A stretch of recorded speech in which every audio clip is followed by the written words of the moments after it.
track man out here.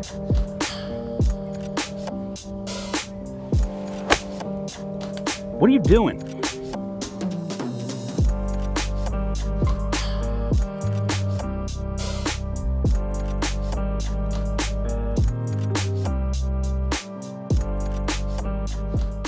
All right, welcome back to Maverick Performance Golf, everybody. This is Justin from On the Fringe Golf. Do me a favor before we go any further. Please go give them some love at On the Fringe Golf on YouTube. They've got some really, really funny stuff. It's a blast to watch it.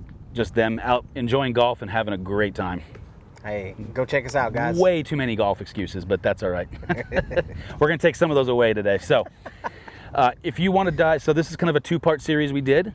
This is going to be the more instruction-based side. We're going to work on Justin's swing a little bit. If you want to see the data collection side of that, as always, we've got a TrackMan down and cameras out everywhere. Our guys are kind of used to that. I know it's new for you, but yeah. Walked up and he's like, oh, the cameras.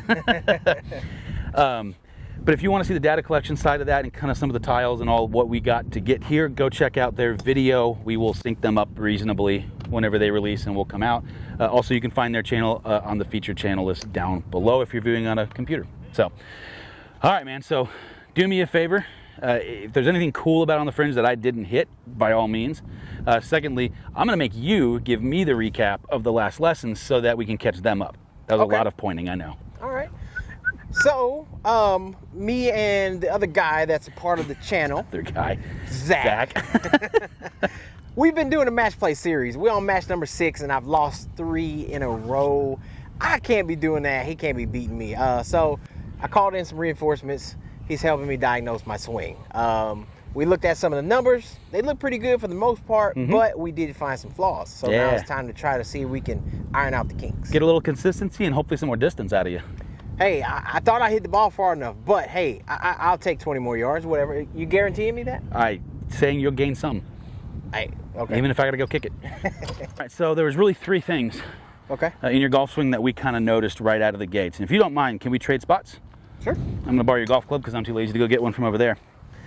So what's going on with your golf swing, right? You have a tendency to want to bring that club just a little bit more inside.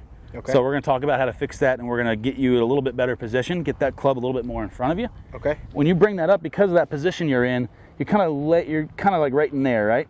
Which is a little bit too far, in my opinion, to the right. Okay. I'd like to see that club get a little bit more vertical for you.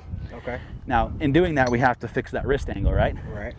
So we got to have to get that to bend down, and then from there, it's going to be a balance turn. Balance to the key there.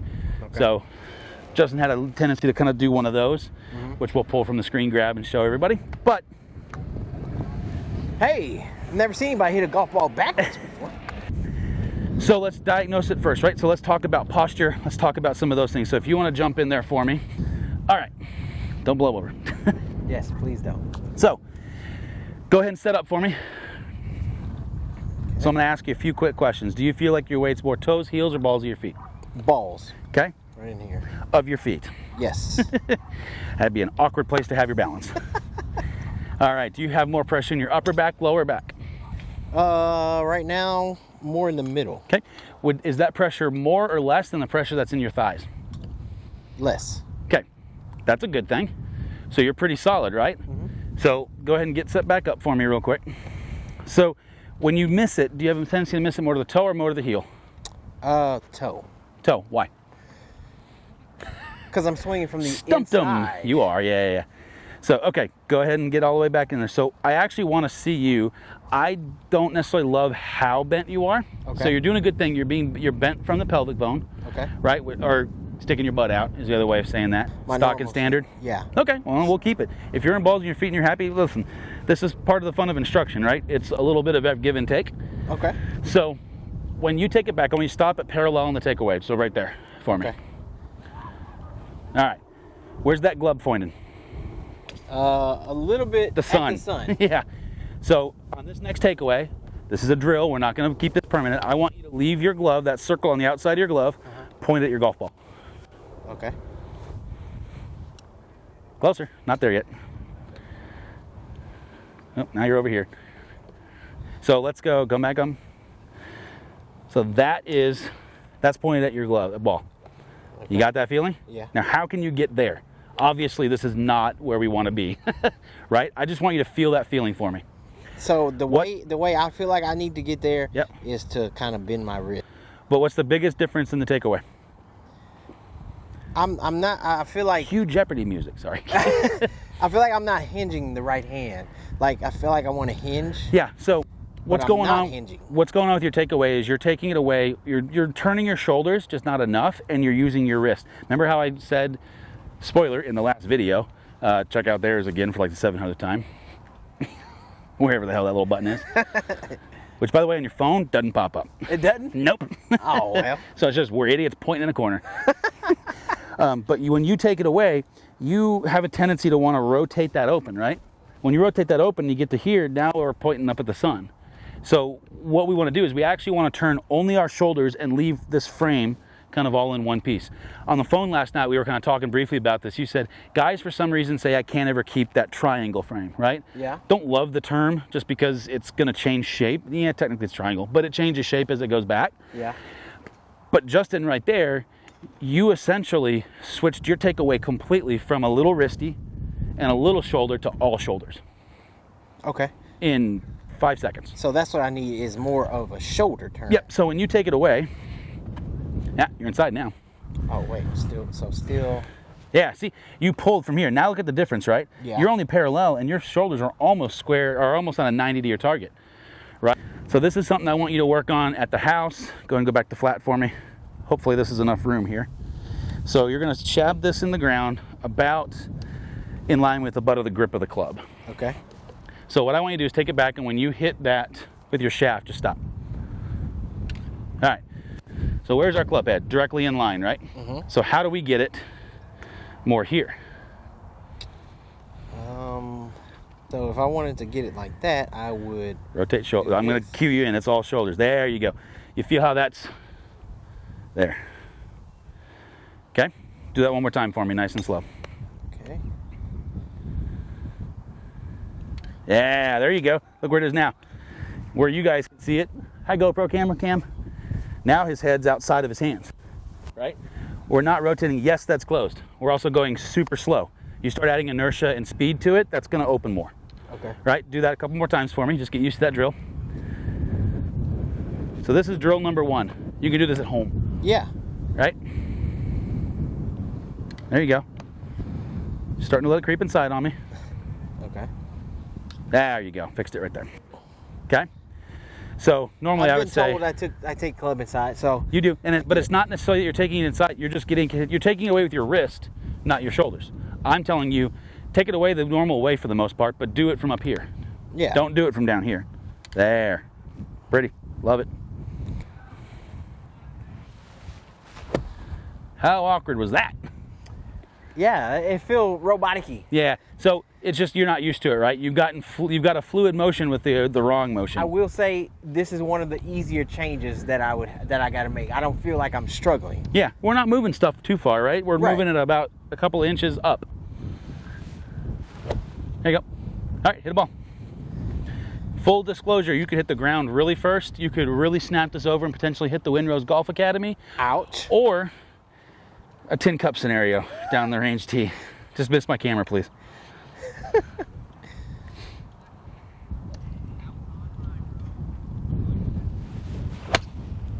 Okay. There's that spin we were looking for. So, question. Yeah. That move that I'm making when I'm up here, Yep. I want that move down Don't worry about here. that. Don't worry about that. Don't worry about it? Don't worry about it. Why think about something you don't want to think about yet? Am I hitting balls or just practice swings? Hit balls. Okay. Yeah, I want to see you hit at least 5. I just want to kind of power through some here for a second. Okay. Time lapse. Enter here.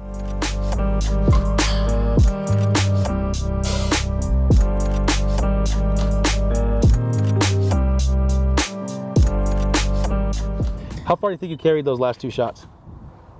The contact wasn't the greatest, so 160 something maybe. 185. What? What?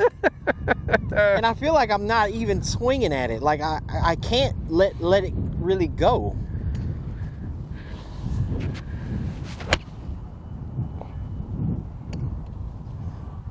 That felt great. That felt great. This is definitely, it's not a hard change at all. I just need to get used to it. How far do you think you carried that? Not total carried.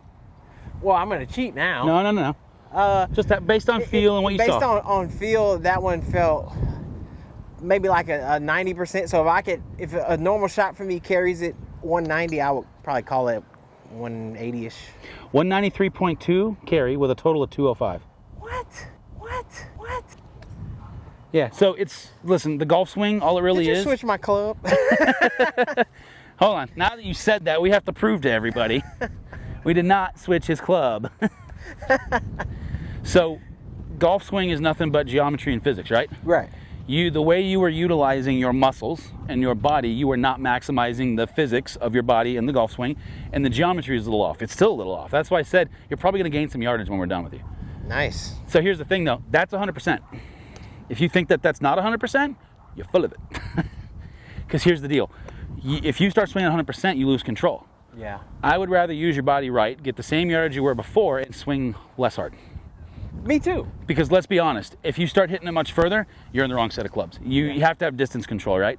Yeah. Better players, five handicaps and lower, it's about distance control at that point. It's not about trying to stripe a 7-iron 230 yards, right?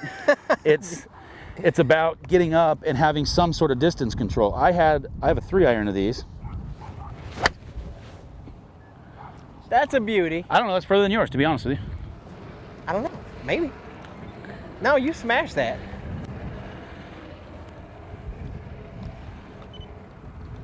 Yep, 186. Hey. I hit it on the heel. I didn't maximize. That's the first ball I've hit in like a week and a half. Yeah. Yeah. I will say the reason why I went with these clubs, I know they definitely are a little hotter, but I feel It's code for de-lofted. De-lofted. I feel more confident from 190 yards with a 7-iron. Yeah, no, absolutely. Than I used to So with as long a as you, 5-iron. from a fitter, professional standpoint, Yeah. the only thing we got to pay attention to at that point is, okay, well, do we have the distance gapping correct from sand wedge to pitching wedge? Yes. As long as you got that right, then we're good. No. No. So which long iron do you want to get rid of? Well, I already got rid of one. I got rid of the 4. Well, you just said no again, so it sounds like the 5's about to ditch it. No. The gap is between the pitching wedge and the Gap wedge. 50 degree. Gap wedge. Yeah. It's about a 6 What's your degrees. gap? What gap wedge do you have in the bag? It's a brand? 50 degree. What brand? TaylorMade. Is it? But it's not. It's just a tailor-made milled wedge. Yeah. So that's the issue, is right. So that's probably like 32 degrees. That's probably like not 32 degrees. That's 7-iron. Yeah. There's not. You've got such a gap there that you're gonna have to go to a 48 and de-loft it to like a 46 to clear that gap. Yeah. So if you are okay making those adjustments on the low side, then these are fine. So I had a really. Some of you guys know, I had a shoulder injury about a year ago, and I couldn't hit it past the red flag right there. I don't know how far that is, but I knew I couldn't get it past that. Wow. Well, I couldn't. I literally was like this. Yeah. Right? So I could only take it to about there, and I had to stop and go the other way. So to get a little distance, I played the P790s. That's where my driving iron came from. Okay. When I got rid of the set, when my shoulder healed, I kept that because I liked it. Yeah. And for a driving iron, it's fine. I just don't have a hybrid in the bag. I go driver, soft 3, and then that driving iron, then 4 through pitch, then my Honma wedges, or my irons. Yeah. So the issue that you're going to start to run into is, that gapping on the blower half. That's what I ran into, right? So I'm like, because I'm hitting good, why would I switch, right? My 7-iron is my 209 club, Yeah. which is a little excessive. It's because if I was 140 to 125, I was royally screwed. Me too. There is not a club there. I got to knock down a pitching wedge. So, but if you're okay with them, then we just have to maybe de-loft the pitching wedge a little bit. So maybe down the road, as we work on the swing, you want to adjust the clubs to match you, right? Yeah. So that's the big question I get a lot. I know we're getting away from the instruction side of this for a second, but we get this question 100 times a day. Yeah. Should I buy new golf clubs or should I take lessons? So should I get fit or should I work on myself? Right? Is it the Indian or the Arrow? My take on that is you work on your swing first and then you get fit, because if you get fit first and you go get a lesson and your swing changes, then those clubs won't be fit for you anymore. You're 99.8% right. I like that. The only 0.2% is I don't care what the swing is necessarily, as long as you're doing it consistently. Because if you came to me and you were super flat and I said, okay, well, cool, we're going to we want to build your clubs 3 degrees flat to compensate for your current swing. Then you come and we take a lesson. So as a fitter / instructor, I would never fit somebody for clubs until lesson like 10. 10, yeah. Ish. Yeah. Right? I mean, unless they're just a really fast learner. Yeah. Because if we move, like right now, your toe's going to dive more, and that's probably what you're feeling down here a little bit, because you're used to, are those just standard? 2 degrees flat. 2 degrees flat. So you're probably, if I looked at your spin loft, we'd probably need to upright those a little bit now.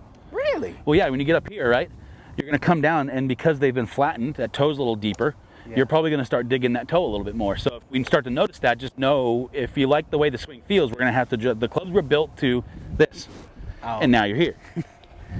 So if you start interacting with the turf differently, then we have to assess the club. So a good instructor is always going to constantly be assessing the clubs in relate. Like from the moment we started this, I was curious what your clubs were going to do. I didn't know what they were bent to, obviously. You've got really close to the right shafts in there at the moment, but you might start to, over time, you might develop that lie, but you just bend them. I got fitted for the shafts. Yeah. Yeah. So we're not changing, like, listen, your speed hasn't gone up dramatically or anything. So ball striking is improved, or angle of attack, one of those. Both. Okay. Club path 3, face to path only negative 1.5 on your last swing. Face angle of 1.4, which I call the sweet spot. Attack angle negative 2.4, so it's about the same. This is on that 193 carry 205 total. Spin rate 5292, so almost 5300, so it's getting up there. Well, as you can tell, I'm no longer at the golf course. I am actually here in my office editing that video that we did with Justin. But because of the amount of information, we actually decided to make it a two-parter. So this is the end of part 1. Do me a favor, go follow Justin and Zach and some of the crazy things they do out there on the Fringe. You can follow them at On the Fringe Golf on YouTube. Thank you guys so much for watching, and stay tuned for part 2 of our lesson with Justin.